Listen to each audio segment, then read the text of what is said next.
Have you ever been reading two completely different books and suddenly realize, hey, these are actually kind of similar? This year, most of my reading has really been focused into two categories, nonfiction and 80s dark fantasy. And those two categories could not be more different. But this past week, as I was finishing up Something in the Woods Loves You and Magic's Pawn, I suddenly realized these are kind of about the same thing. And that thing is depression, a subject which really brings us all together. Something in the Woods Loves You is a nonfiction memoir by Jared K. Anderson. In the book, he talks heavily about his battle with depression as well as his relationship with nature, ultimately coming to the conclusion that we can learn a lot from the way that animals live, thrive, and survive.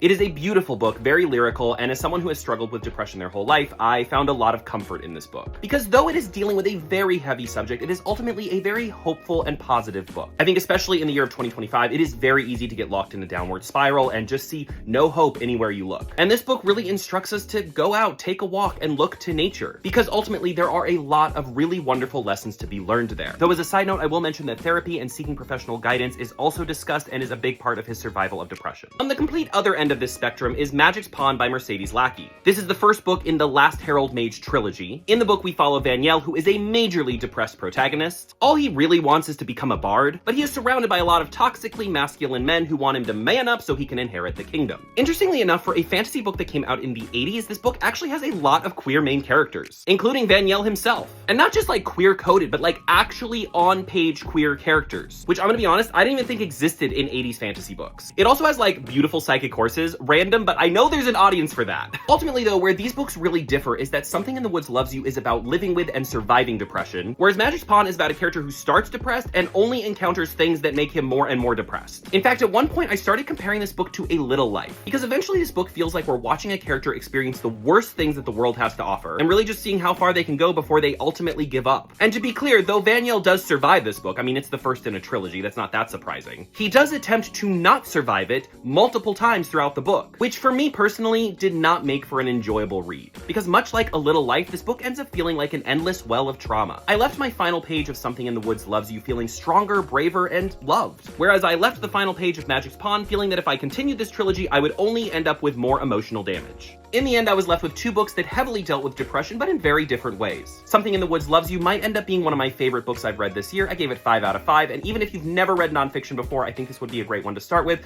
But of course, consider the trigger warnings, it does deal a lot with depression. Magic's Pawn, on the other hand, gets a 3 out of 5. As of right now, I'm not planning to continue reading this trilogy, but you never know. What do you think should be my next nonfiction book or 80s dark fantasy book? Let me know in the comments.